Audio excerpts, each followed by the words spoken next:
So, thank you, Hare Krishna. I guess we can start. Hare Krishna, welcome to ISKCON Niagara Saturday presentation. My name is Vaishnava Das and I'm your host for today.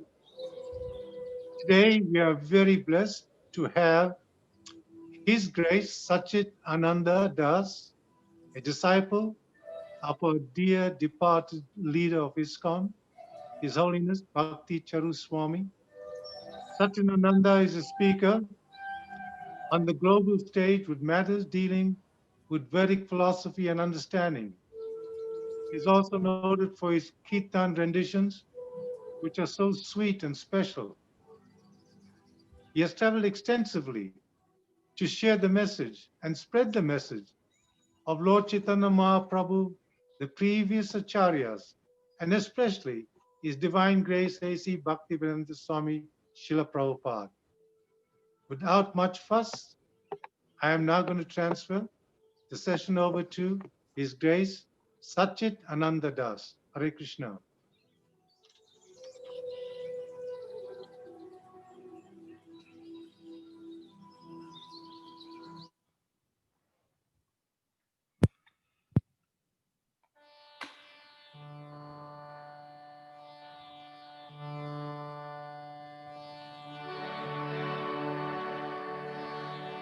Namo Vishnupadaya Krishna Pristhaya Bhutale Shrimate Bhakti Vedanta Swaminiti Namine Namaste Saraswate Deve Gauravani Pracharine Nirvisesha Shunyavadi Paschatya Deshatarine Vancha Kalpatarobhyascha Kripa Sindhubhyaiva cha Patitanam Pavanebhyo Vaishnavebhyo Namo Namaha Jai Shri Krishna Chaitanya Prabhu Nityananda Shri Advaita Gadadhar Shri Vasadi Gaur Bhakta Vrinda Hare Krishna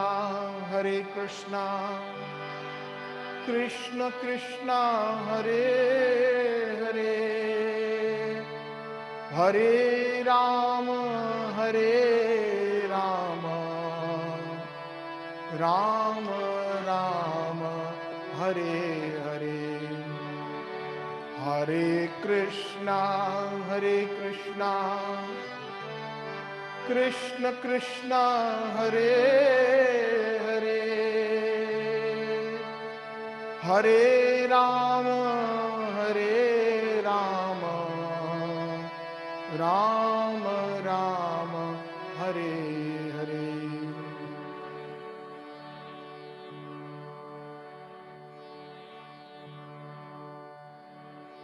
Pankit Prabhu, the bhajan please.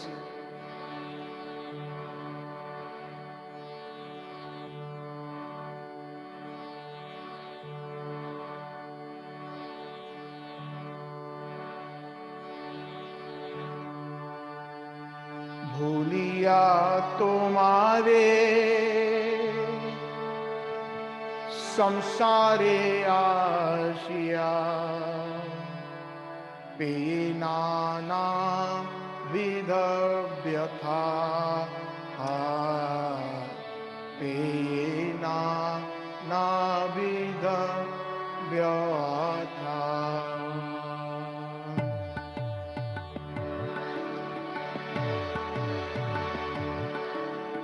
Bhulliya Tomare samsare ashiya ते नानाविध व्यथा ते नानाविध व्यथा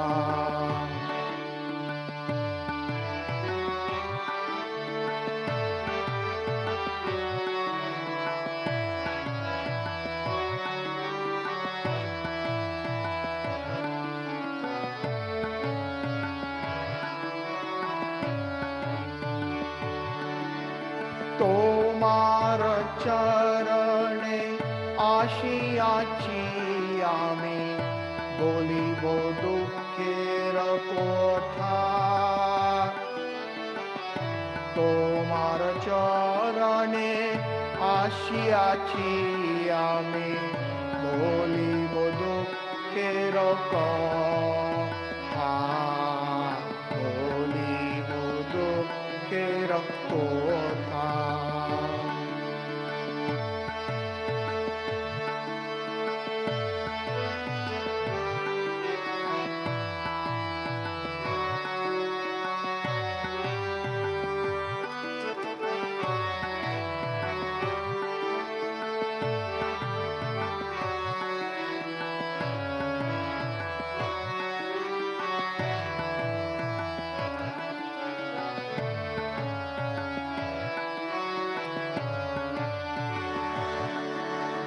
जननी जठरे छिलम जखन विषम बंधन पाशे विषम बंधन पाशे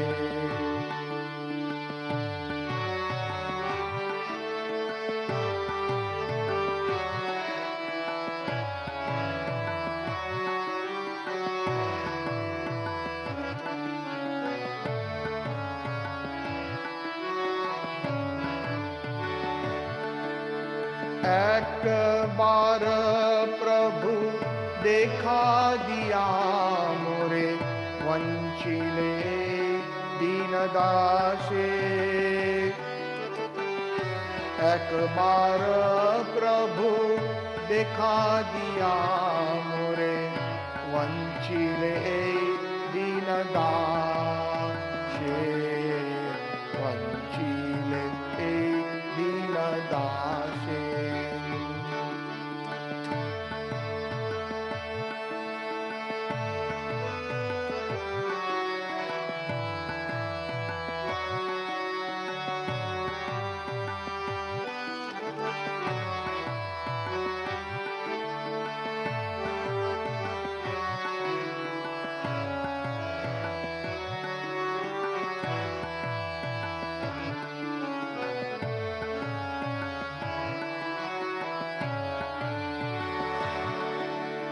ताकोन भाविनो जन्म पाइया कोरिब भजन तव कोरिब भजन तव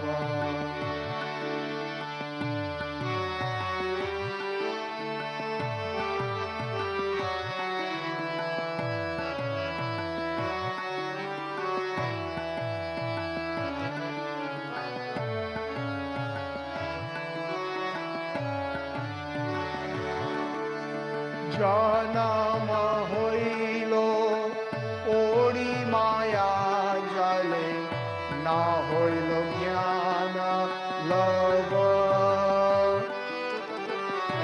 जन्म होइलो ओड़ी माया जले ना होइलो ज्ञान लव ना होइलो ज्ञान लव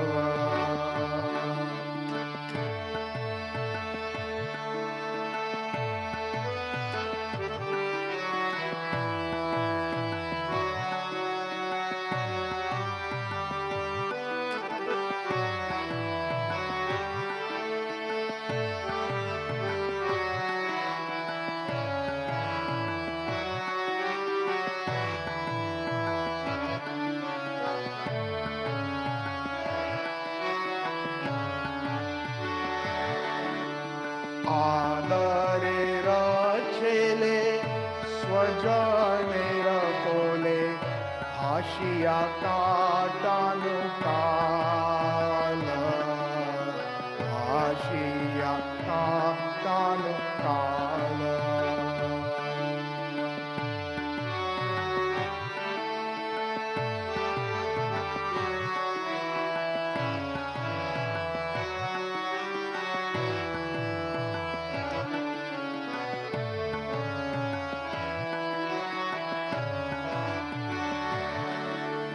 जनक जननी स्नेहते भूलिया संसार लागिलो भालो जनक जननी स्नेहते भूलिया संसार लागिलो भालो संसार लागिलो भालो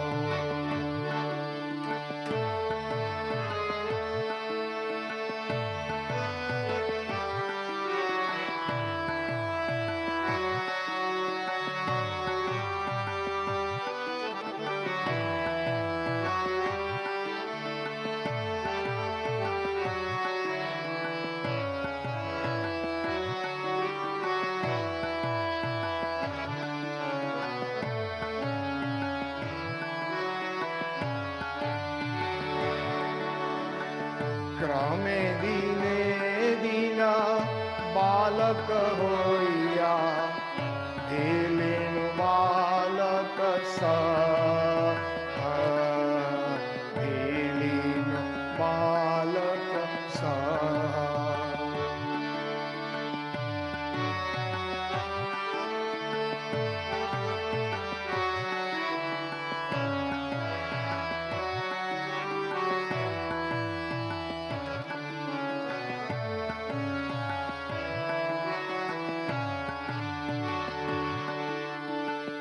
और किछु दिने ज्ञान उपजिलो पाठ पढ़ी अहरह और किछु दिने ज्ञान उपजिलो पाठ पढ़ी पाठ पढ़ी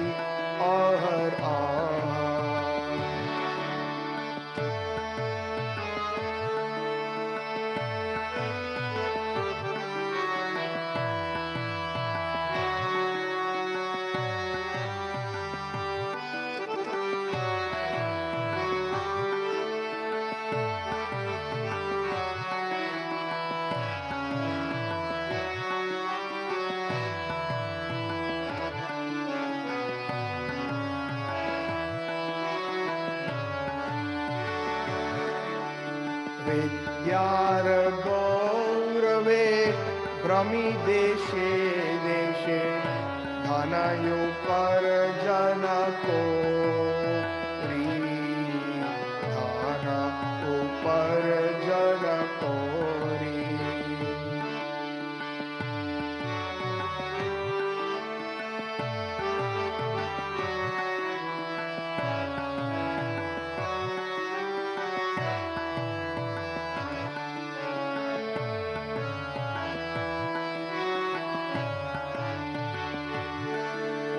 स्वजन पालन कोरिए कामने भूलिने तुम्हारे होरी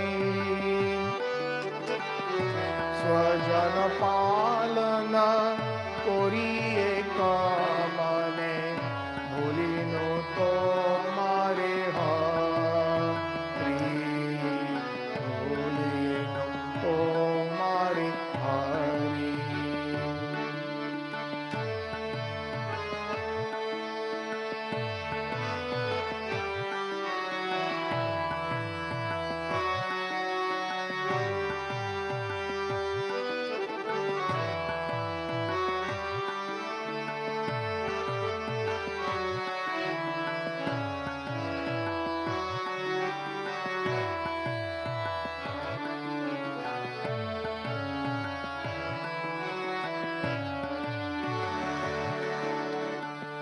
के এখন ভক্তি বিনোদ কান্দিয়া কাতরয়া কি কান্দিয়া কাতরতি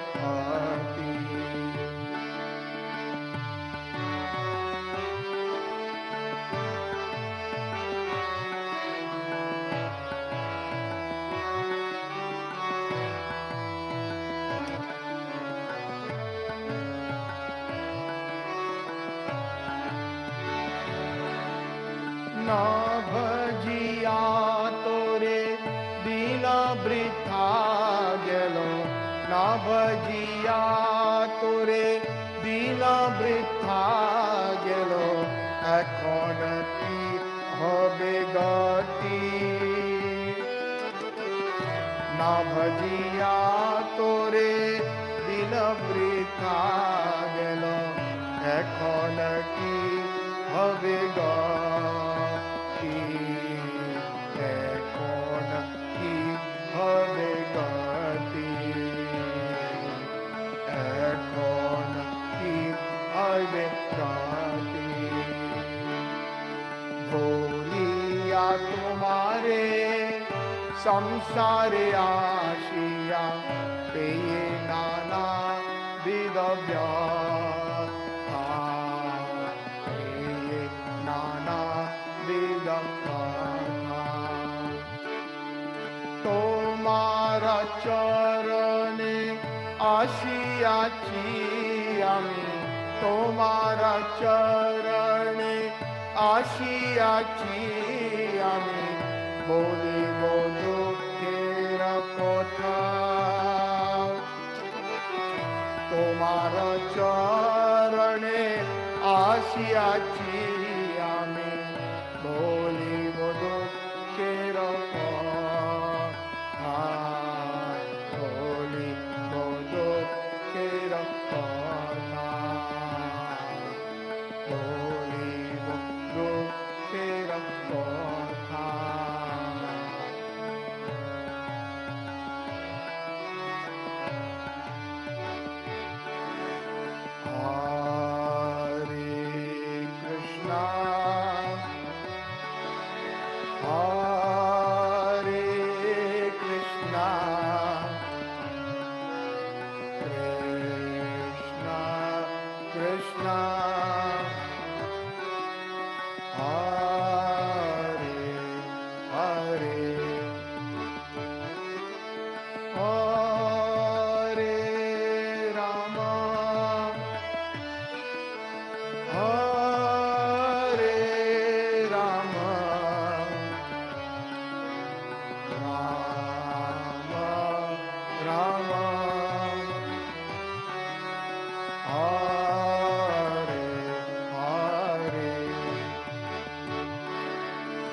Rama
Hari Bol, Hari Bol, Hari Bol, Hari Bol, Nitai Gora, Hari Bol, Hari Bol, Nitai Gora, Hari Bol, Jaya Jaya Prabhupada, Prabhupada, Prabhupada, Prabhupada, Prabhupada, Prabhupada, Prabhupada, Jaya Jaya Prabhupada, Jaya Jaya Gurudev, Gurudev, Gurudev,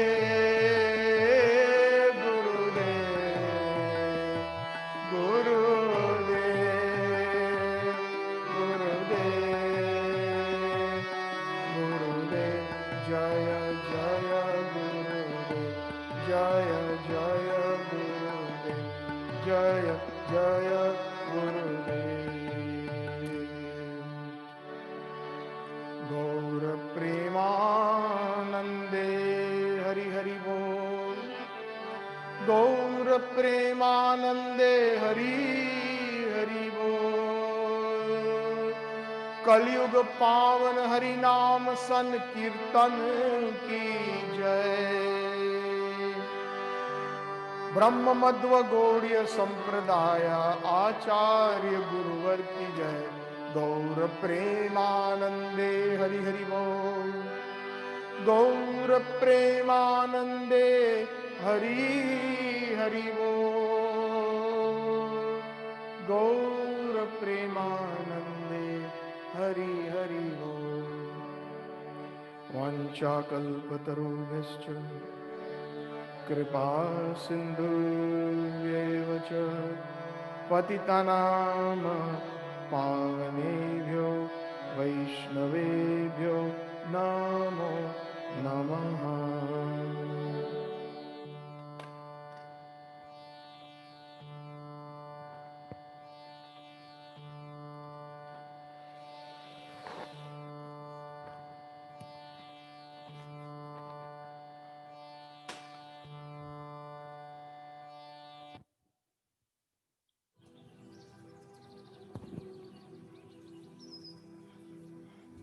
Hare Krishna. Please accept my humble obeisances. All glories to Srila Prabhupada. All glories to all the Vaishnava Acharyas. Ananta Koti Vaishnava Vrinda ki Jai.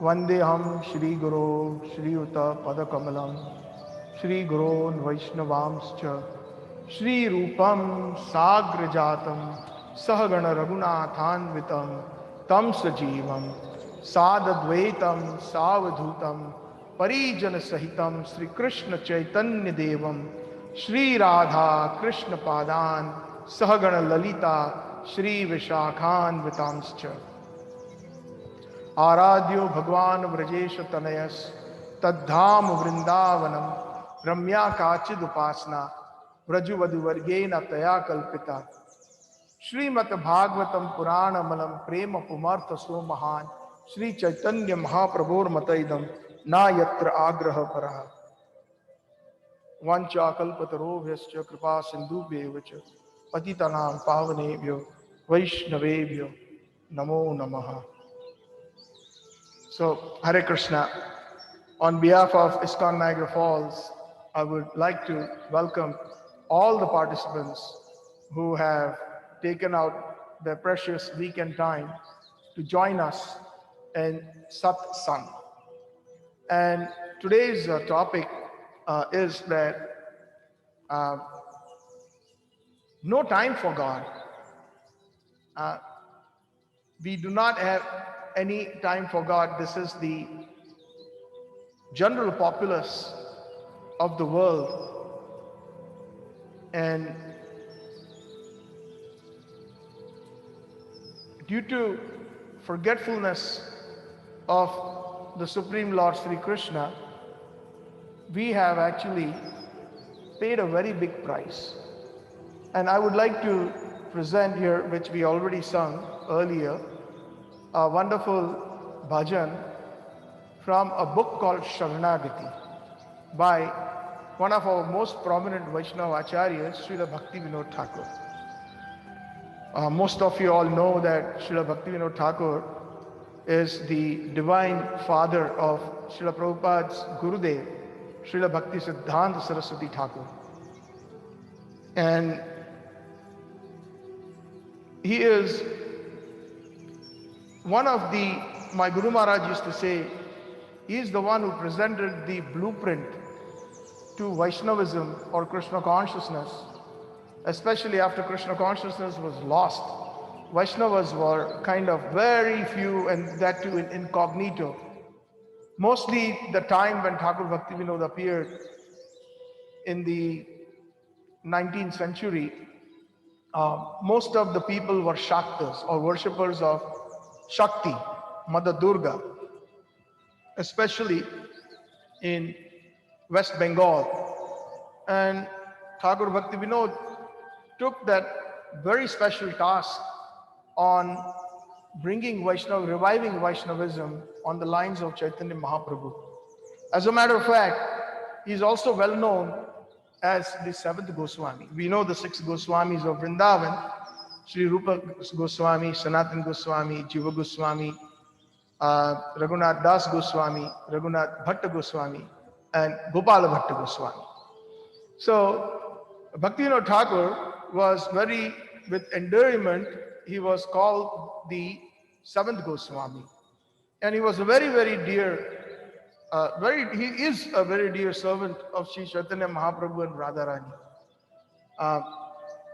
He himself, in his eternal pastimes in Golok Vrindavan, he is one of the most intimate servitors of Radharani, known as Kamla Manjari, a very intimate servant of Rupa Manjari or Rupa Goswami. And he has written wonderful bhajans which bring the essence of the Shastras, the most important essence of all the Shastras from the Vaishnava perspective. He brings it on a wonderful platter for the common man by composing. And every day in ISKCON and Gaudiya Vaishnava temples, we sing his bhajans. Every morning, we sing just before the Bhagavatam class. Our habit has been to sing Jai Radha Madhav. So that is from a book called Gitavali, composed by Srila Bhaktivinoda Thakur. And also, during Bhoga Arti time, we sing the Bhoga Arti. Bhaja Bhakata Vatsala Shri Gaura Hari, Shri Gaura Hari Sohi Gosta Vihari, Nanda Jashomati Chitta Hari, Bhaja Bhakata Vatsala Shri Gaura Hari. Wonderful verses that enhances the mood of how to serve Bhoga to Sri Krishna, just like Mother Yashoda and Radharani and the gopis did. So, and then every day in the evening, the Sandhya Arti that we sing, Kiva Jaya Jaya Gaura Chande Arati Ke Shobha Janavi Tattavane Jagamana Lobha. So Bhaktivinoda Thakur has written not only those, but he has written many, many books. Small books, he has written approximately about 100 books. He was a wonderful, top-notch Vaishnava. Along with that, he was a Grihastha with 10 children. And he had a very important position in the British government.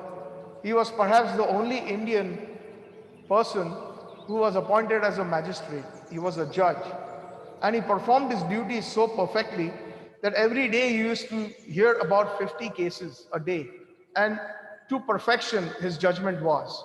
Some of the British judges and the lawyers were astounded, and some of them were also very envious of how he could do it. And not only that, he would do it by 2 p.m. He would wind up his court, giving the best of in his job, and then go home and write books, Vaishnava books. Just like Srila Prabhupada, following in his footsteps, he wrote so many books, translated them, gave his Bhaktivedanta purports, etc. And this is the beauty and the compassion of the Gaudiya Vaishnava Acharyas. They come here simply to deliver mankind.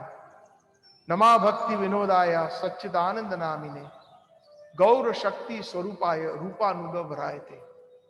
This is Srila Bhaktivinoda Thakur's Pranam Mantra. And a Pranam Mantra generally, it encapsulates transcendental qualities of an entity or a person. So in terms of Srila Bhaktivinoda Thakur's transcendental qualities, I offer my obeisances to Srila Bhaktivinoda Thakur. Nama Bhakti Vinodaya Satchitananda Namine. He was known as Satchitananda Bhaktivinoda Thakur. Gaura Shakti Swarupaya. He was the embodiment of Chaitanya Mahaprabhu's energy, the transcendental energy. Rupa Nuga Varayate. And he was a strict follower of Rupa Goswami, in the line of Rupa Goswami. He was a strict follower in the Rupa Nuga line. So, Bhaktivinoda Thakur, in a book called Sharanagati, Sharanagati has got 6 sections. And basically, Sharanagati means full surrender. Now, devotees always ask this question, and sometimes we ask ourselves, how is it possible for us to surrender to Krishna? Krishna spoke the Bhagavad Gita personally to Arjuna, and Arjuna understood the Bhagavad Gita, and he said, Nashtamo smriti labda tvat prasadat maya achyuta gata sandeho stito asmi karishye vachanam tavaha. Oh Krishna, I have recovered my intelligence. I've regained my intelligence. And I am willing to do exactly as you say. Karishye vachanam tavaha. By your mercy, O Krishna, I have regained my intelligence. So we are also very fortunate because we find ourselves in such a wonderful Gaudiya Sampradaya that actually speaks the words of Sri Krishna and Chaitanya Mahaprabhu as it is. And anybody who does that in this line is bona fide. Chaitanya Mahaprabhu said that Jare dekho tare jivan shartak kori koro paro upkar jare dekho tare kaho Krishna updesh. Please make your life perfect, and whenever you get the opportunity, whenever and wherever you get an opportunity, speak about Krishna, speak Krishna Katha, kaho Krishna Updesh. So this is what our Acharyas taught us, and we should follow in their footsteps. Now it is the month of the book marathon that we have every year, the Bhaktivedanta books, distribution of Srila Prabhupada's books. Very important month, this month of December. Also, on 25th December is Gita Jayanti. So our earnest request is that many of us have Bhagavad Gita in our houses, or we have given it to our family members, but we should also encourage them to read it. Maybe one verse a day, one page a day, based on their own pace. Simply distributing books is not enough. We should also know what is inside Srila Prabhupada's books, at least the main essence. I'm not expecting that everybody should know all 700 verses of the Bhagavad Gita. But if somebody asks us some questions when we are distributing Srila Prabhupada's books, then we should be able to answer them very confidently, and therefore enhancing the glory of Srila Prabhupada. It should not appear that we are selling books or forcing books on some people. This is unfortunately, sometimes we see that at the airports or at certain locations, devotees are over-enthused and they try to force upon. And we have personally seen that some of those books, they just to get rid of them, they give them $5, $10, and they accept the book, and then some of them throw it in the garbage. So this is very, very blasphemous. It is like almost Nam Aparad number 9, to preach the glories of the holy name to unfaithful persons. There are 10 offenses in chanting the holy name. Number 9, it is kind of analogous to that. First of all, we should have that friendliness that should radiate within us when we approach somebody, so that it is for their well-being. When we approach somebody with that bhav or with that consciousness, Paramatma is in our hearts and Paramatma is in their hearts also. So then there will be a perfect connection. Otherwise, if our motive is simply to please our superiors or to make it a corporate environment, simply to just get rid of books and just collect money, then that takes a totally a material connotation. So book distributors have got a very huge seva, which is one of the wonderful and the most topmost sevas, but it has to be done in a proper way. So our acharyas have given us wonderful books, and Sharanagati is one of them that Bhaktivinode Thakur has mentioned, this particular bhajan that we sang today. And in Sharanagati, Bhaktivinode Thakur, the meaning of surrender, we all want to surrender to Krishna, but we sometimes don't know how to, because we do not follow the instructions of our acharyas properly. We are whimsical and we do as per our mind, and we do it as per our convenience. So Krishna consciousness, just like any other subject matter, even if it is a material subject matter where we have to excel in our job, or if we are students in school or college, then if we have to excel, then we have to have a very, very much attitude of sincerity in that subject matter to excel in it. We have to be committed. We have to have that sacrifice. We have to be willing to commit sacrifice, our time, our playtime, our entertainment, and so many things we have to, even for in order to pass school or college. Good students, they basically sacrifice their time there, and they utilize it for their particular subject matter. And our subject matter is Krishna consciousness. So we should also be very sincere in our Krishna consciousness. When we do that, although we may have certain difficulties or some mistakes that we may make, it becomes the onus of our acharyas and Krishna how to dovetail that into perfection. But the onus lies on us to desire properly. First desire and then deserve. So, and that desire, the proper desire will only arise, or the perfect desire will only arise when we meet with like-minded Vaishnavas or persons who are very much committed to that subject matter. In this case, I'm talking about Krishna consciousness. So surrendering to Krishna is what kind of surrender? Bhaktivinode Thakur has compiled a book called Sharanagati. Sharan means to surrender. Most people who are of the Indian background has understood the word Sharan. But what does Sharanagati mean? Agati. Sharanagati is a combination of a Sanskrit word a combination of two words.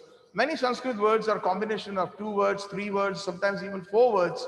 Sometimes it's just syllables that actually speak of a whole sentence. That is how Sanskrit is. Sanskrit is known as Dev Bhasha, the language of the gods.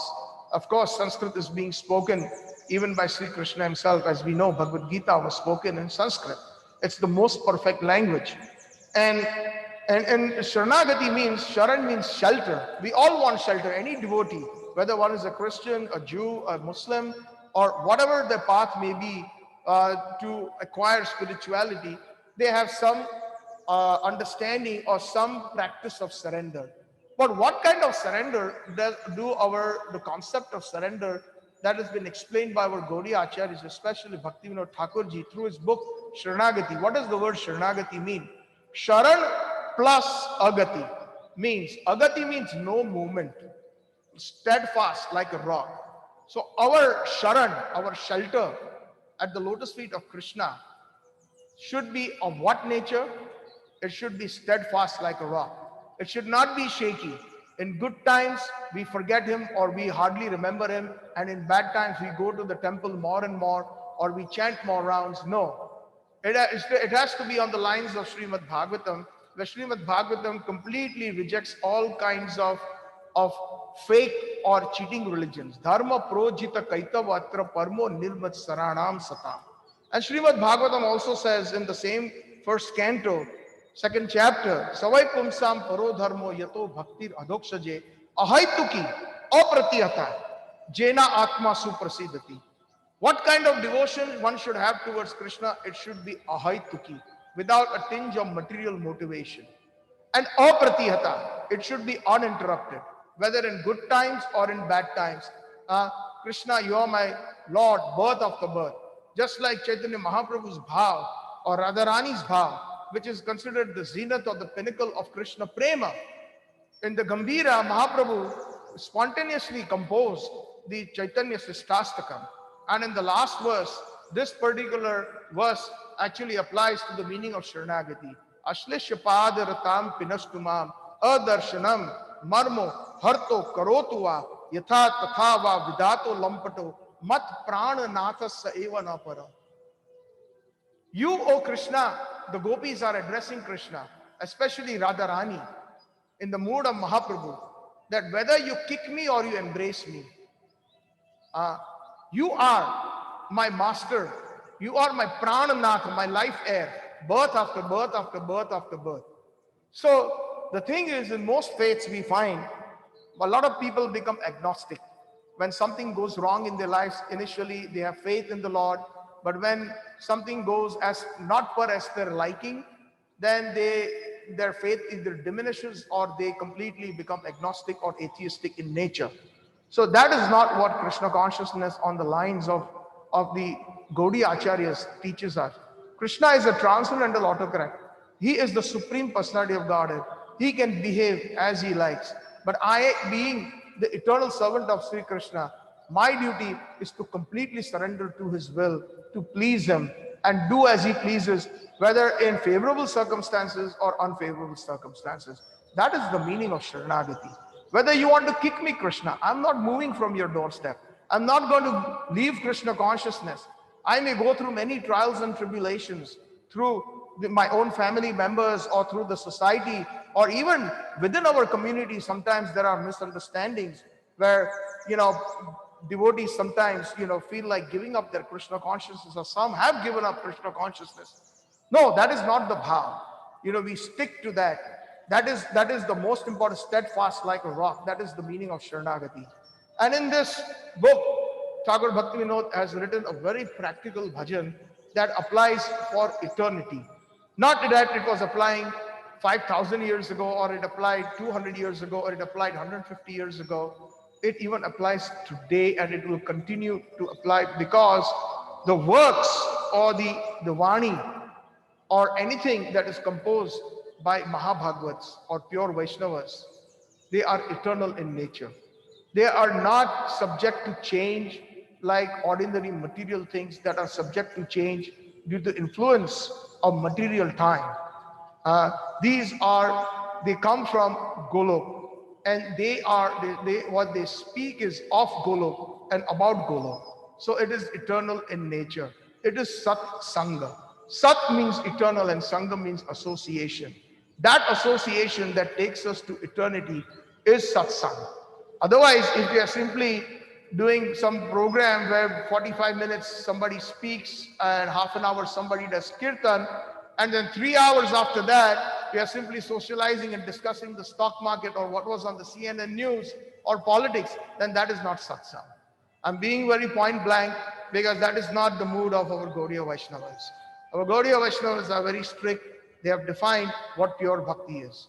So Bhaktivinoda Thakur in this bhajan is saying, Bhulliya Tomare samsare ashiya, peye nana vida vyatha, tomara charane ashiyachi ami, boli vo dukkhero kotha. Meaning, forgetting you, O Krishna, Bhulliya Tomare samsare ashiya, I have come to this material world. Peye nana vida vyatha, and as a result, I am suffering multifarious types of sufferings. Tomara charane ashiyachi ami, I have now come to your lotus feet, O Krishna. I am approaching your lotus feet. Bolivo dukkero kotha, and I am now speaking my tale of woe, or I am speaking my tale or story of miseries that I have suffered. So this is the basic translation of the first verse. Now let us try to dive deep into the first verse. Bhulliya Tomare. this question arises many times, that how is it that some living entities are in the spiritual world and some of them are in the material world. As a matter of fact, we have information from the Shastras that 75% of Krishna's creation, or the good Lord's creation, is spiritual. And that means it is full of spiritual planets, millions and millions of spiritual planets. They are just like if we find here in this material world, just in a simple little Brahman, we are in the smallest Brahman. There are millions and millions of Brahmans in this 25% material world. And we are in the smallest Brahman, which is like a little dot on a map of the entire creation, not even a dot, probably very microscopic in nature. And within this Brahman, there are 14 planetary systems where there are 6 heavenly planets, 7 hellish planetary systems, and there are other, the earthly planet, of course, the middle planetary system. And then along with that, there are the different planets of the demigods, etc. So those different planetary systems also comprise of the universal system, which the modern scientists call the Milky Way galaxy, where we see millions and millions of stars and we see so many different planets. So within a little microscopic Brahman of the 25% of the material world, if millions and millions of stars and planets and different satellites are rotating and galaxies are formed, then what to talk about the spiritual worlds? They are also full of planets that are spiritual and inhabited by the different incarnations of Krishna and devotees who have faith in a particular deity, whether Narayana, Vishnu, Lord Vamandev, or whether it is Lord Nrsimhadev, etc., etc., etc. So similarly, the question arises that how is it that we are in this material world, we as the jivas, are part and parcels of Sri Krishna, and they are in the spiritual world. So the answer Bhaktivinoda Thakur gives here in the first line, Bhulliya Tomare samsare ashiya. We all have minute independence. Please try to understand that we have minute independence. Krishna is Swarat. It's in the very first verse of Srimad Bhagavatam, the word Swarat is being used by Srila Vyasadeva. Swarat means fully independent. And we all have qualities of Krishna in us because we are minute part and parcels of Sri Krishna. We are atomic in nature, just like the vast body of ocean has the same chemical composition as a small drop of water. But the small drop of water has all the qualities of the ocean, but it is very microscopic or infinitesimal in nature. So similarly, if Krishna is fully independent and we are part and parcels of Sri Krishna, then we also possess minute independence. Please try to understand this very important point. We all have all jivas have minute independence. And I like to give this example. I've given this before. Imagine this is 100% pure cotton handkerchief. And when I take a little piece of it from here, I don't know if you all can see it, but here, I'll bring it closer to the camera. And this little piece is of what quality?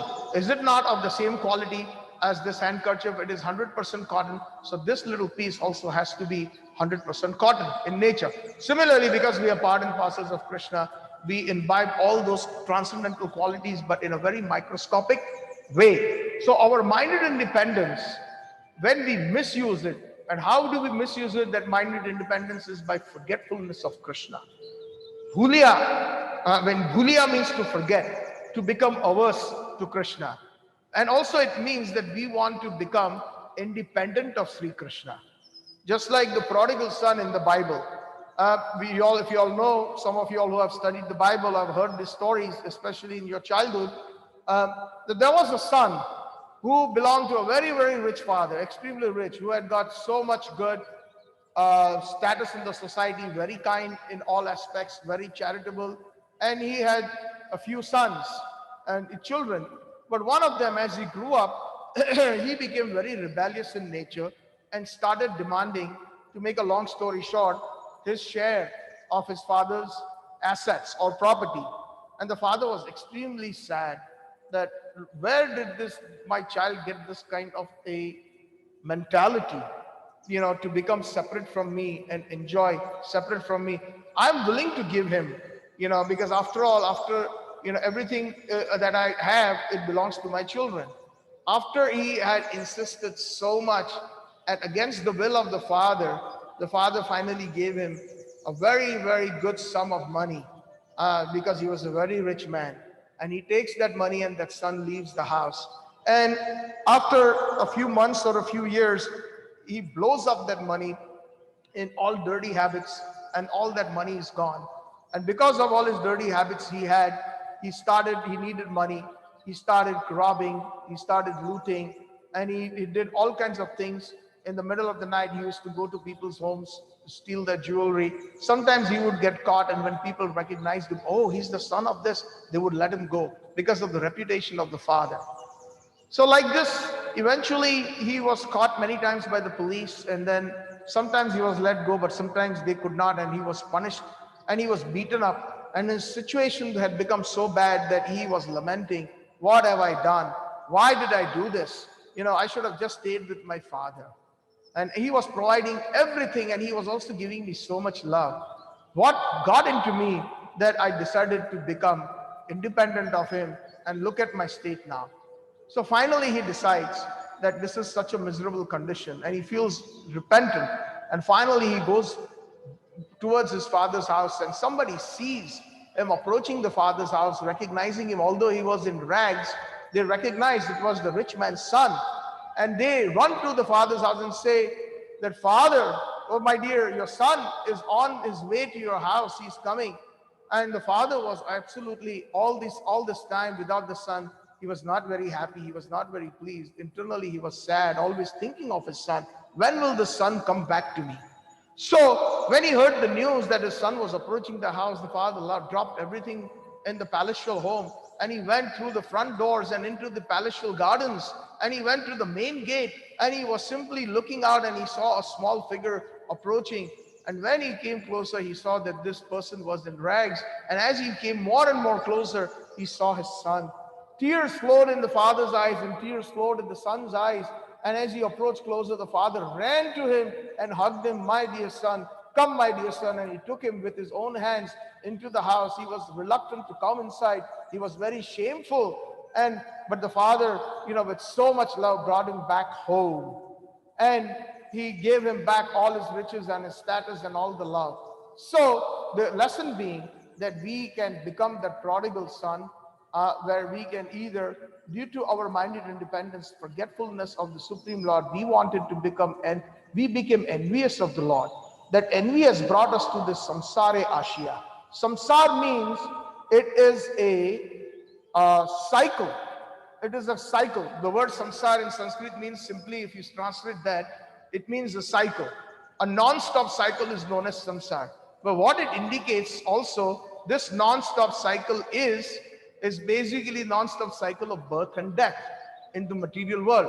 Puna puna janamam, puna puna maranam, jatari janani shayanam. Shankaracharya Pad says that again and again we take birth, and again we are tied to the umbilical cord of different mothers and different births. Puna puna jananam, puna puna, and then again we are born, and again we die, and this cycle repeats. So therefore this world is called, material world is called samsara. So forgetfulness of Krishna, Bhulliya Maya Jhapadile. There is a verse in the Chaitanya Charitamrita, one who forgets Krishna, then Maya simply snatches that person. So we are under the influence of Maya, the three modes of material nature, due to our forgetfulness of Krishna. And it makes us think that we are the Lord and Master of everything, and we are the Bhokta. Although Krishna says in the Bhagavad Gita, Bhoktaram Sarva Yagya Tapasyam Sarva Loka Maheshwaram, I am the enjoyer of everything, and I am the Lord and Master of the entire creation. But we want to imitate Sri Krishna, independent of him, and therefore we forget. And therefore Krishna made that arrangement of creating this 25% aspect of the creation known as the material world or samsara, so that those jivas who wanted to live or express that desire of independence from Sri Krishna, they could live here in this material world and try out their independence. So like this, the jiva, this particular jiva is in his mother's womb. And Bhaktivinoda Thakur is speaking actually as if this little child is speaking from the mother's womb. Bhulliya Tomare samsare ashya pe nana vida vyatha. I have suffered in this material world in different species of life. There's another bhajan of Bhaktivinoda Thakur where he says, Keshava tuva jagata vichitra karama vipake bahuvan brahmi pekhalu ranga bahuchitra Keshava tuva jagata vichitra. Bhaktivinoda Thakur in another bhajan, which is with the same sentiment, is saying that forgetting you, O Krishna, I have come to this material world and I have seen all different kinds of sceneries in the different births that I have taken. Pekhalu ranga bahu chitra karama vipake. Due to the fruition or the fructification of my karma. And according to my karma, I have been born in different species and I have been seeing different scenes. Sometimes born as a cat, sometimes as a dog, as a human being, as a demigod, etc., etc. And whenever and wherever I'm born, I'm experiencing different experiences in this material world. Pekhalu bahuranga chitra. Like that. So similarly saying, coming to this material world, forgetfulness of yours, I have gone through many different types of miseries. And we all know that the three types of miseries in this material world that the Shastra classifies is Adhyatmik, Adi Bhautik, and Adi Daivik kleshas. The Adhyatmik kleshas are the miseries that are inflicted by the self. Like we can get things like depression, fever, flu, and other bodily ailments. The vyadis, Janma Mrityu Jara Vyadi, the ailments, the etc. So that is inflicted by the self. Adi Bhautik kleshas, they're miseries that are inflicted by others. People may speak very badly to us, rudely to us, or they may become violent.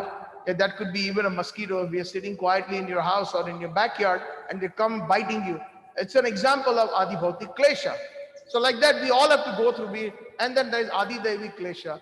That is the miseries that has been inflicted by the demigods, by natural catastrophes like tsunamis, earthquakes, excessive rains, etc. And like things like COVID-19. So these are Adi Daivik kleshas that is due to mass karma that the human beings are punished for. And by mass karma, thousands and millions of people die due to a mass karma. And especially Prabhupada explains it is due to meat eating. When meat eating becomes very rampant in a particular country or a particular province, at that time, the Adi Daivik kleshas become very prominent. And needless to go further into those details. So, peye nana vida byatha. Byatha means miseries. Tomara charane ashiyachi ami boli wo dukkhere katha. Now I have come to your lotus feet, O Krishna, and now I'm telling you my tale of woe. And actually, the first verse is depicting his old age. Is depicting when he's extremely old. He's sitting in front of Lord Krishna and speaking this verse. And then he goes back into memory. He's saying in the second verse, Janani jotore chillama jakhon, Bishoma bondhona pashe, ekbar Prabhu dekha diya more, bonchile ei dina dashe. Janani jotore chillama jakhon. He says, when I was in my mother's womb, I was tied up with an umbilical cord. Bishoma bandhan. Bandhan means tied, like, with ropes or with handcuffs. Bhishana. Bhishan means extremely uncomfortable. This is actually Bhaktivinoda Thakur is speaking from the third canto, chapter number 31, a conversation between Kapil Dev and his mother Devhuti.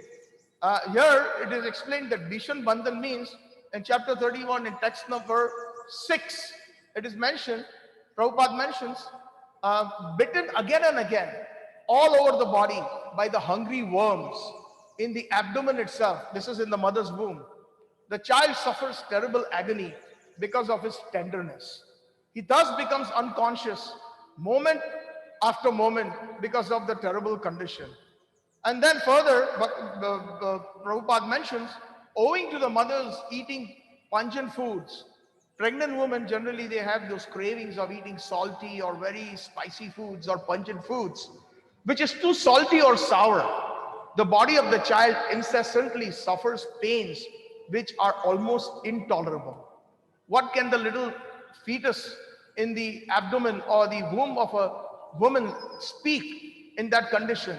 Whatever that mother eats, he has to tolerate. It could be spicy dal or spicy pakoras or salty stuff. The child has to simply bear it. Can you imagine that when the child is born, at that time, nothing is administered except mother's milk? So that shows that that is the most natural food that should be fed to a child. But that means it is of a very highly sattvic in nature. None of the tamasic or the rajasic foods a little baby can take. So what to talk about a fetus? Further, it is explained in that 31st chapter that placed within the amnion and covered outside by the intestines, the child remains lying on one side of the abdomen. We see the sonographies and we see x-rays of pregnant mothers. Well, how does the fetus look? His head is turned downwards towards his belly and his back and neck are arched like a bow. This is text number 8, Srimad Bhagavatam. Again, if somebody has the time and they want to go through it, please go through chapter number 31 of 3rd canto. And further, the child thus remains in a bird cage in a very, very abominable condition without any freedom of movement. At that time, if the child is fortunate, he can remember all the troubles of his past. 100 births. This is shloka number 9. And he grieves wretchedly. What is the possibility of peace in that state of condition? And then the living entity in this frightful condition, bound by the 7 layers of material ingredients, prays with folded hands, appealing to the Lord who has put him in that condition. The human soul says, I take shelter of the lotus feet of the Supreme Personality of Godhead, who appears in various eternal forms and walks on the surface of the world. I take shelter of him only because he can give me relief from all this fear, and from him I have received this condition of life, which is just befitting my impious activities. It is due to my karma, and fallen into a pool of blood, stool, urine within the abdomen of his mother, his own body scorched by the mother's gastric fire. The embodied soul, anxious to get out, counts his months and prays, "Oh my Lord, when shall I, a wretched soul, be released from this confinement? My dear Lord," he prays, "your causeless mercy is the only way. I'm awakened to consciousness now in my mother's womb, although I am only a few months old. For this causeless mercy of the Supreme Personality of Godhead, the friend of all fallen souls, there is no way to express my gratitude but to pray with folded hands." So this is an amazing chapter which also describes, right, when the child's birth, how it takes place, the inception of the male sperm entering into the womb of the karmana deva netrana dehu jantu upapate striya pravishto udaram retu purusha kanashraya, under the supervision of the Supreme Lord and according to the karma of a living entity, they get a befitting parents. And then the jiva enters through the sperm particle of the male into the womb of the mother. So this is very vividly described in the 31st chapter. What happens on the first night, what happens on the 5th day, what happens on the 3rd week, what happens in the 1st month, what happens in the 3rd month, what happens in the 5th month. The so-called modern scientists or medical college that they're teaching now, it has already been mentioned in the Srimad Bhagavatam, which is eternal. It is since time immemorial, and very meticulously all the stages of the development of the fetus have been mentioned in this chapter 31 by Kapil Dev, who is Krishna himself, by the way, who has come as a guru to teach his mother, the son of Kardam Muni. So like this, he's reminiscing when he's in the womb, he's thinking, Bhaktivinoda, Janani Jatore Chillama Jakona Bishama Bandana Pashe, Akbar Prabhu, Dekha Diya More Banchile Ei Dashe. At that time, my dear Krishna, when I was in such a pathetic stage in my mother's womb, you gave me darshan. Not only that, Krishna gives him darshan of his last 100 births. This was mentioned in the slokas here. And during that last 100 births, the person is extremely embarrassed. And he sees the jiva that what kind of an abominable life, averse to Krishna consciousness, Bhulliya Tomare, forgetting Krishna, I have lived in this material world. Therefore, he's praying in the 3rd verse, said, at that time I was saying this to Krishna in my mother's womb. Bhaktivinoda Thakur says, Takona bhavinu janama paiya, koribu bhajana tava, At that time, I promised when I was in my mother's womb, and when you gave me darshan, at that time you gave me darshan once, and then you immediately left this das of yours. You left this servant of yours. You just gave me a momentary darshan. So that is true. When Krishna gives darshan, it is very auspicious, and that also is for the mercy, so that the person or the entity who receives that darshan is very much more enthusiastic to have Krishna. Like Naradji, when he's mentioning his personal life to Vyasadeva, he says that when my mother passed away, and I was such a small young boy, maybe 4 or 5 years old, I left her for the jungle, and I was not an ordinary child playing like other children. I was always, developing Krishna consciousness, always very intrigued with spiritual life. And I went into the forest so that I could become spiritual. And at that time, while I was in the forest, Narayana or Krishna with the four-handed form gave me darshan just for a moment. And that darshan, then he immediately left me. And that darshan was inspiring, so that I could become more and more inspired to find him. And that is the whole goal of human life, is to reconnect with Sri Krishna that we have forgotten since time immemorial. So then he says, Takana bhavinu janama paiya. When I will be born again, koribo bhajanatava, I will become Krishna conscious. I promise you. I do not want to be put into an abominable situation like this again, birth after birth after birth, sometimes in an animal's womb, sometimes in a human's womb, human body womb. No. I will become Krishna conscious, and I will do your bhajan, O Krishna. And then what happens? Bhaktivinoda Thakur is saying, Janama hoilo podi maya jale. As soon as I was born, podi maya jale, I was captured by the net of Maya. I forgot. Na hoilo jnana lava. And everything all that Krishna conscious knowledge that I had in my mother's womb at that time, as if like a magic, it had disappeared due to the influence of Maya. And that is what Maya does. Maya makes us forget who we are. We are eternal servants of Sri Krishna. We are not this body. We are not Indians. We are not Americans. We are not Canadians. We are not Punjabi. We are not Gujarati. We are not, none of it. These are all known as upadhis. Naradji says, Sarva upadhi vinirmuktam tat paratena nirmalam risikena risikesha sevanam tad bhakti uttam. Uttam bhakti is that kind of bhakti when we can come out of all these bodily designations that are upadhis or problematic. Upadhi also means problematic. When we are on a bodily concept, and when we die with that concept that I am such and such, besides I am a servant of Sri Krishna, we have to come back. That is the biggest problem, or upadhi. So we have to go beyond this upadhi, vinirmuktam. We have to purify ourselves with this bodily concept. We have to purify our consciousness. How we can do that? Naradji says, Risikena Risikesha Sevanam. By one of the names of Sri Krishna is Risikesh. Risik means senses, Esh means Ishwar. Ishwar means master or controller. So he is the one who controls the senses of everything in this material and the spiritual world.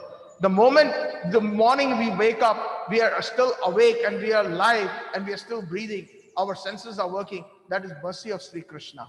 We are not in control of that. We have to understand that any moment our senses can stop working. So then we have to use these senses in the master of the senses known as Rishikesh. Rishikena Rishikesha Sevanam Tad Bhakti Uttam. That bhakti is Uttam. So Bhaktivinoda Thakur in the third verse saying that, as I promised, but I could not, because Maya simply cast her net like on a helpless animal and took me as a trap. Janama hoilo podi maya jale, na hoilo gyan lava. Gyan lava means the transcendental knowledge. Not even lava means not even an iota of the transcendental knowledge is there. Today we find in this world, when a child is born, the moment he's born, he's taught about material things. How is it happens? In the fourth verse, he's explaining that, he remembers, and this is applying to all of us, actually. Adarera chele swajanera kole hasiya katinu kala. Janaka janani snehete bhulliya samsara lagilo bhalo. When I was born and right after I came out of my mother's womb, everybody in the family, my mother, my father, adarera chele swajanera kole. Swajan means my closest relatives, my father, my mother, my brothers, my sisters, my uncles, my aunts. These are all known as Swajana.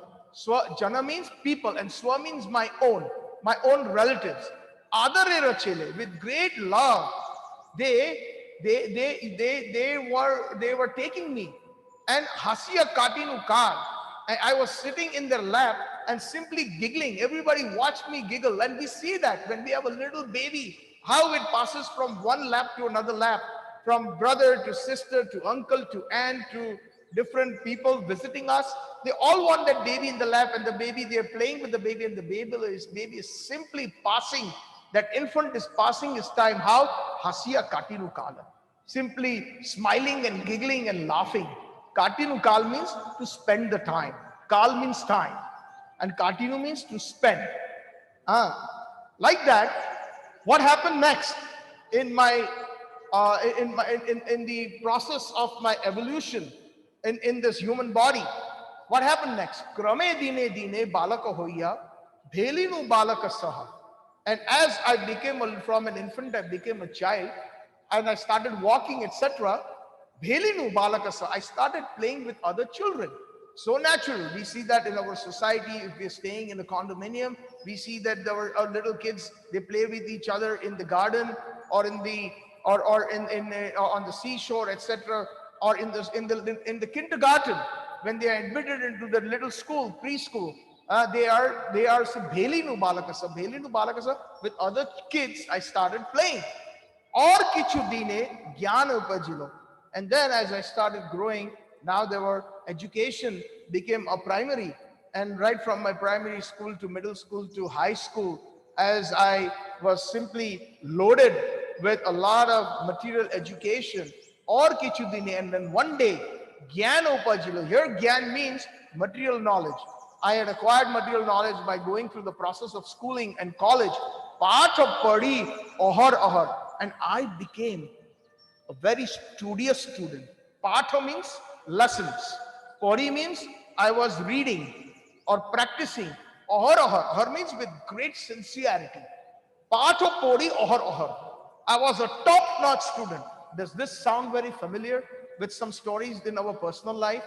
And then, as I graduated, went through the best schools, Harvard, Stanford, University of Chicago, Oxford, Cambridge, Vidyara Gaurave Brahmi Deshe Deshe. And due to the wonderful knowledge, material knowledge, and the degrees and the qualifications that I attained, I was already given a job. We see today, even certain students, before even they come out of college, they already have a 6-figure package waiting from the corporate Fortune 500 companies with many perks. And they are already absorbed into the financial, the financial markets and other engineering and medical schools, etc. And because they come out of the best schools, and just even before their results come out based on their past performance, they're already given a job. I have a friend in Chicago, one of his sons, already he hasn't even gotten his results yet. And he was telling me that, Prabhuji, by the mercy of Kishore Kishori, my son, he got an amazing job, not too far from home. And it's an excellent paying job. And, now he's just waiting for his results, and he's just waiting to go to work. So this is the situation. And then when you are a very, very good employee, or even a good businessman, then what happens? Then, Vidyara Gaurave Brahmi Deshe Deshe. Then you start traveling. They need you. The corporate offices need you in London. They need you in Tokyo. They need you in Paris. They need you in Mumbai. They need you in San Francisco. And then you go there, you give your presentations, and Vidyara Gaurave, on the strength of your degree, on the strength of your material knowledge, Brahmi Deshe Deshe. You're traveling here and there. And what is the result? Dhana Uparjana Kari. You are that person who has got such great qualifications, material qualifications.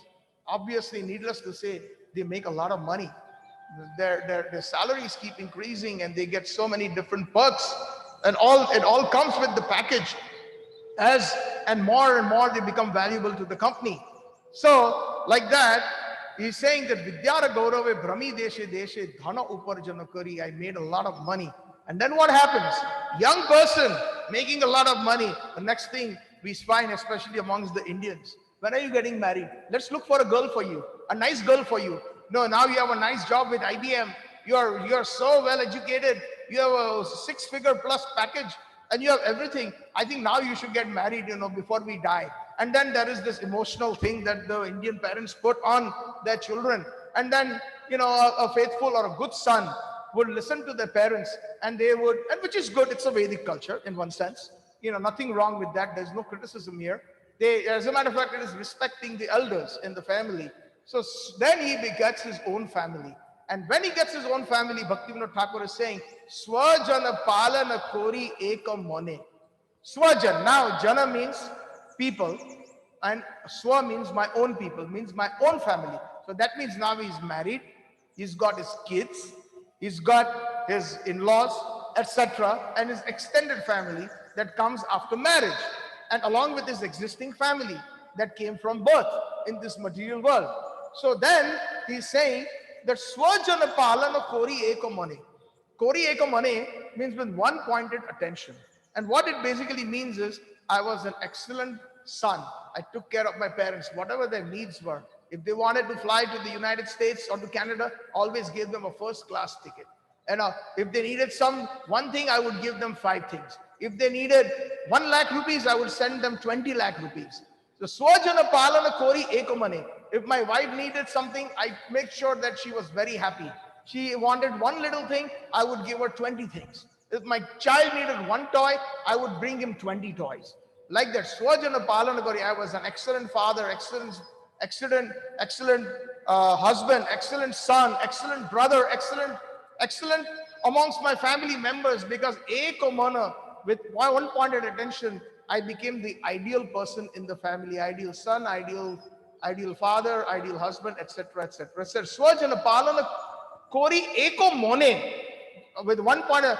But what was the result of that, which is today's topic? Bhulliya Tomare. So busy. Right from childhood, the moment I was born, playing in my mother's lap, uncle, aunts, brothers, sister, grew up a little bit, played with the other kids, grew up more, got admitted to school, the workload in the school, and the peer pressure of education. It went all the way to college, postgraduate, postdoctorate, etc. And then job, got busy in the corporate environment. No time for you, Bhulliya Tomare Hari. So many times we invite people, come to the temple, come spend at least 2 hours on a Sunday for your spiritual revival, the real person, for your real home, for your real swajanas. But people don't have time. So sorry, today I have to take my kids for karate. Today weekends is the only time. Otherwise, my wife takes them. Or, we have to go because it's my child's best friend's birthday. So, I will come next Sunday, huh? And like that, excuses. And sometimes they say, oh, you know what? I have meetings. I have a conference call. Yes, all these things are there, but while on the conference call, or while in that birthday, or while all those materialistic activities that we are so engrossed in, if suddenly time comes and it is time to go, what is our consciousness? That is the question that we have to ask. Srila Prabhupada said, the success of human life is when we can remember Krishna at the time of death. And so then they will say, oh, thank you very much, you Hare Krishnas are the best. And they will try to, praise us and say, I will remember that. Right now I'm involved in my job, in my family life. But when I'm dying, at that time I will say Hare Krishna or Oh Govinda, and I will leave my body. My dear sir, that is not possible. Whatever we have practiced most of our life, we will be attached at the time of death. Yam yam vapi smaranam bhavam tajeti ante kalevaram. Krishna says in the Bhagavad Gita that whatever your consciousness is at the time of death, that you will attain. And if you remember me, you will attain me. Even a most sinful person like a Jamil, who had remembered his son accidentally, he was taken back home, back to Godhead by simply uttering his son's name, Narayana. What to talk about persons when they do it with the proper consciousness? Krishna is waiting, just like that prodigal child. He's simply waiting. Have you seen that picture of the Gop Kumar who traveled all over the universes, the material world, through Vaikuntha, and finally when he came to Golok, Krishna is simply waiting and he's hugging him with all his other Gopals, with all his other coward friends. I've been waiting for you. Krishna is in tears, saying, where have you been? Like that. Krishna is simply waiting for us. Our real father, our real mother, tameva mata chapita taveva, taveva bandhu cha sakha tameva. He is our friend, he is our well-wisher, he is our father, he is our mother, he is everything. Tameva sarvam mama deva deva. Tameva sarvam, you are my all in all. So when will we realize that? Yes, I understand we have jobs, etc., but we have to take some time out for our own spiritual advancement. Just like 9 o'clock we have to reach the office means we reach. There, we are always 2 minutes early. But when it comes to a satsang, most people, we find a lot of them, they come at the tail end. Half an hour late, 45 minutes late. When the temple doors are closing, they suddenly rush in. Then we are putting Krishna on a back burner. Krishna says, "Ye yatha mam prapadyante tam satatthaiva bhajamiham." The way you deal with me, I will reciprocate. So if we put him as a second burner, third burner, secondary, tertiary, quadruple, or whatever the nature may be, we don't put him on the first, in the first position, then why should he, like he has very clearly mentioned in the Bhagavad Gita. So Vidyara Gaurave Brahmi Deshe Deshe Dhana Uparjana Kori Swajana Palana Kori Eko Mane Bhulliya Tomare Hari. I simply forgot you, oh Krishna. I had no time. So many activities that I had, from my job to my family, my Bhulliya, I forgot you, oh Hari, oh Krishna. And then finally in the last verse, Bhaktivinode Thakur is lamenting. He's lamenting. He's saying, Bardhyakya ekhon, Bhakati Binod, Kandiya Katoro yati, Na bhajiya tore dino brutha gelo, ekhon ki hoi begati. Bardhyakya ekhon means now in my old age. Ekhon means now. So Bhaktivinoda Thakur in the first verse, he's sitting in front of Lord Krishna. And he's saying, Bhulliya Tomare samsare asriya pe nana vidavyata, etc. I'm telling you my tale of woe. Boli bo dukhero kotha. I'm telling you my tale of misery. So in the last verse also, he is continuing, and he is right now, he's saying, now in this old age, Bhakti Binod, Kandiya Katarati, I am crying and crying. Kandiya Katar. Kandiya means to cry, and Katar means incessant crying. I'm so much repentant. Why? Na bhajiya tore, dino brutha gelo. I have not worshipped you. All my life I wasted my time. Dina means days. Britha gelo means wasted. All those days were wasted. Ekhon ki hoi begati. Ekhon means now. Ki, what? Hoi begati. What will be my destination? What will happen to me? Ekhon ki hoi begati. Is this not something that we realize maybe personally it has happened to us, or someone we know very closely, or through a practical experience? A lot of old people. Sri Prabhupada, when he used to go for his morning walk sometimes by the lake, he would see that, oh, what is he doing? So they would say, oh, he's fishing. And then Prabhupada would simply speak some Harikatha in that part along the lake. And then that person who was trying to catch a fish, old man trying to catch a fish, he takes the fish, then he winds up his rod, and then he finds the fish, and then he throws it back into the water. Or some take it back to eat at home. So Prabhupada said, just see how they are wasting their time. Death will come any moment. This old man, where are they? Are they God conscious? And we see that in our practical lives. We tell sometimes our own uncles, aunts, parents, please read Bhagavad Gita, please chant. But they are not interested. They are interested in Kaun Banega Crorepati. They want to watch Amitabh Bachchan's program. They want to watch that soap opera. They want to play solitaire on the computer. Or they are simply WhatsApping their friends day and night. Dina Britha Gelo. What shall I do? And most of the time in old age we have seen that, especially in the West, they are just simply outcast into a senior home. Nobody wants to keep them at home.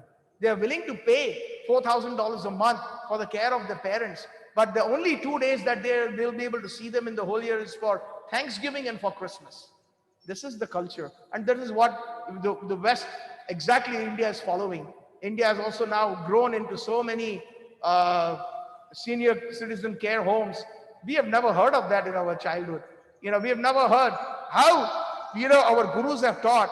Ishwar Puri Pad, why he became the guru of Chaitanya Mahaprabhu. Why? Because Madhavendra Puri Pad, when he was in his bed, he could not move. When he was passing his urine and stool, Ishwar Puripad used to take care of all that. Clean up, after his Guru, because Guru is like a father, not ashamed of it. And that is the reason the Supreme Personality of Godhead in Vraj Bhav became his disciple. So we have to understand that life is so short. Death can come to us any moment. We can be kicked out. There is a proverb in English, as sure as death. Is it true or not? Anything, you invest money in the stock market or in the money markets or in real estate, is it guaranteed that if you invest $1 million, it will become 10 million in 5 years or in 2 years or in 20 years? No, it may or it may not. Everything that we do in our lives is may or may not in this material world. But can we say also that I may die? No, as sure as death.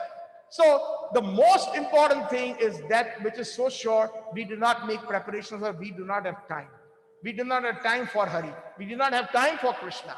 And this is the story that Bhaktivinoda Thakura had written about 150 years ago through this poem.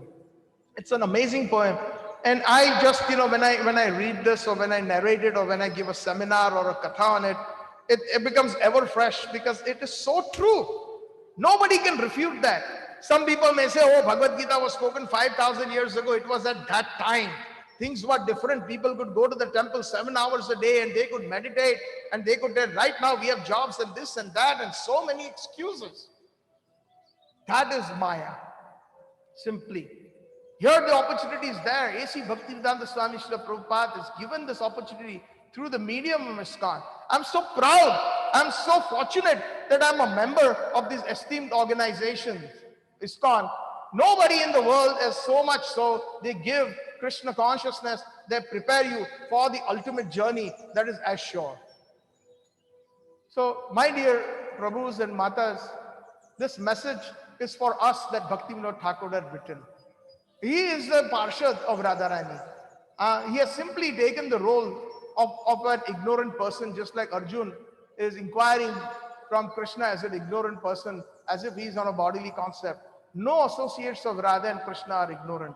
They are not under Mahamaya like us. They are under Yogamaya for the will of Krishna, so that Krishna has a particular task to teach us, those to reclaim all those prodigal sons and daughters in this material world, so that they can come back home, back to Godhead.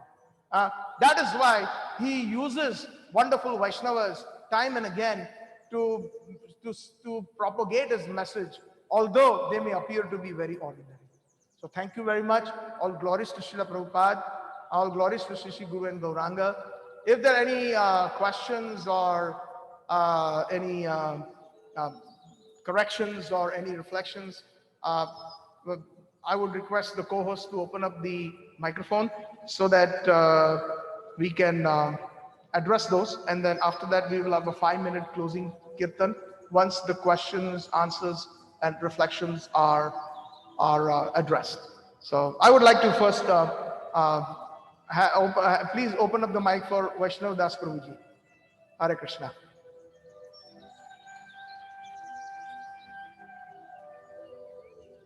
Let me. Yeah, Prabhuji, now participant can unmute themselves. Okay. Yes, Prabhu. Vaishnav Prabhu, one at a time, if you all can unmute yourself. Once each speaker has spoken, you can unmute yourself. Thank you. Hare Krishna, and thank you, Satchit, for a very, how should I say, introspective, enlightening, sobering type of class. Thank you. And it is amazing.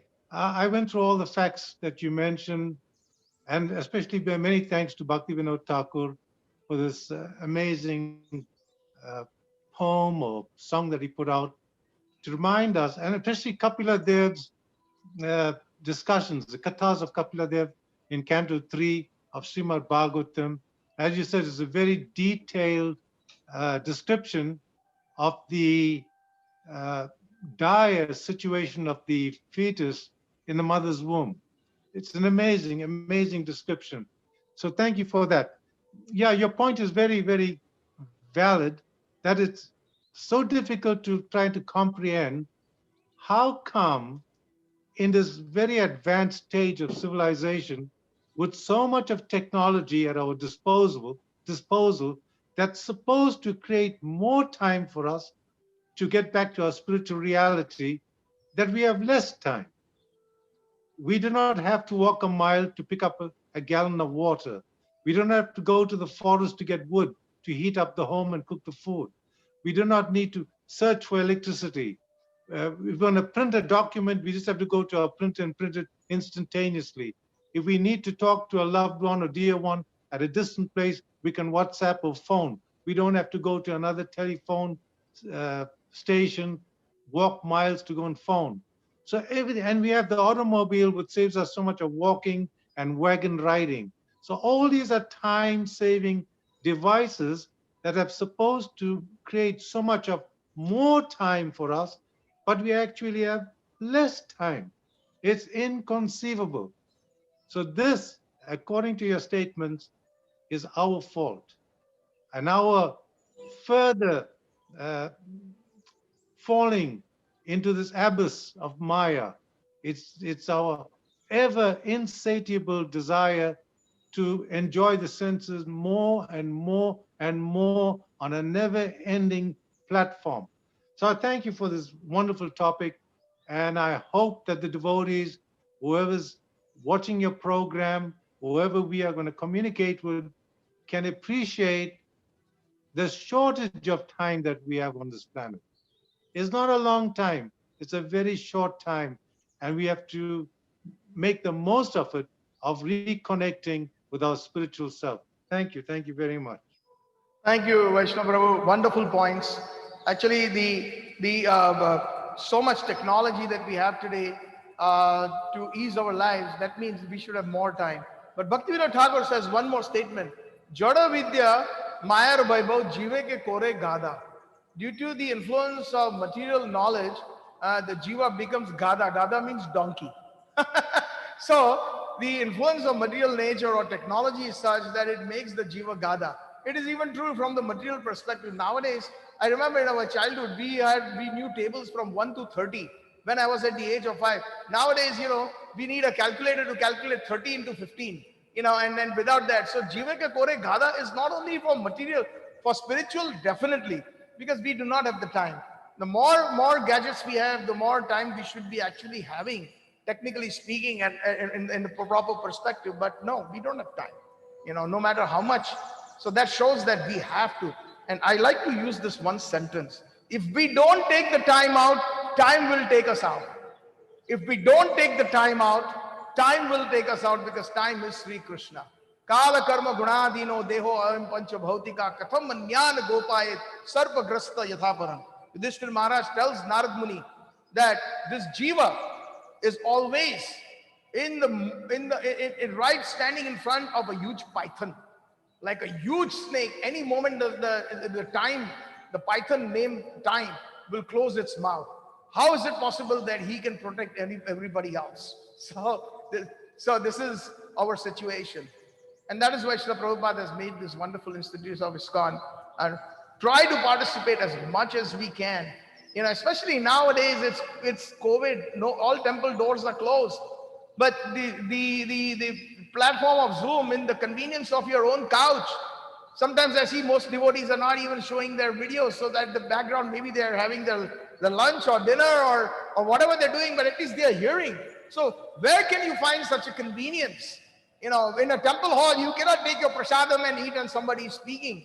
You cannot do that, but here people do that. And that's okay if that's what they prefer to do. But at least what I'm saying is that convenience is there, then we should take full advantage so that we can become perfect. And when the time comes, we are ready for it and make our human life successful. Thank you again, Vaishnava Prabhu, for your wonderful words and your realizations and reflections in regards to today's topic. Anybody else would like to contribute? Please feel free to unmute yourself, and if there's any questions or reflections, please.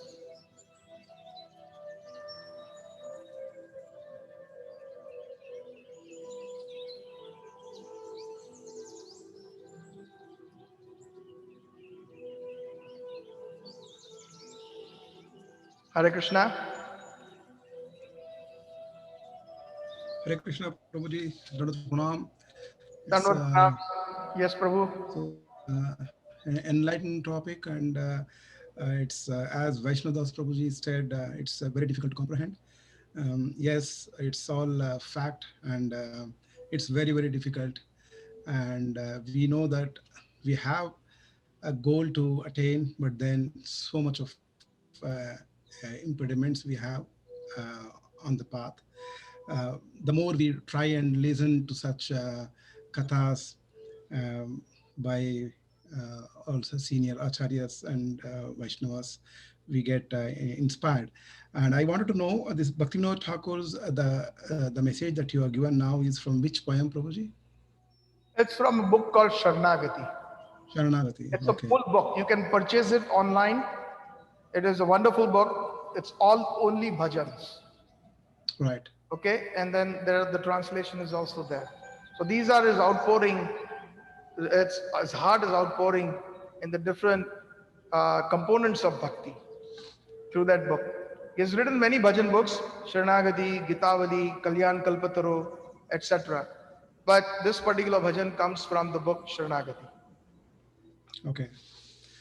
Thank you, Prabhuji. Thank you so Right. much. All Hare glories Krishna. to Srila Prabhupada, all glories to Thakur Bhaktivinoda Ji. All glories to all the Gaudiya Acharyas. Thank you. Thank you, Prabhu. Hare Krishna.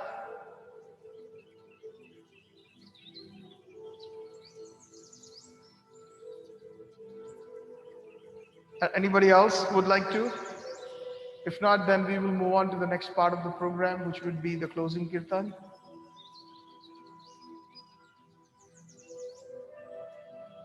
Questions are always encouraged, because sometimes when we have a question in our minds, it could also help others. It could help just reiterate a very important point in Krishna consciousness. So one should not feel shy if you all have something. And that's what Srila Prabhupada taught us at the end of a class. Srimad Bhagavatam is full of questions. Bhagavad Gita is full of questions. Is it true or not?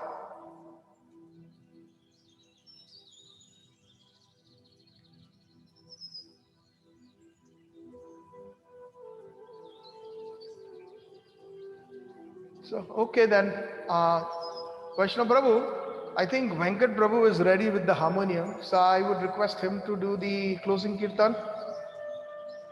Okay. So Venkat Prabhu, the microphone is yours, and Snigdha Radhika Mataji. Hare Krishna.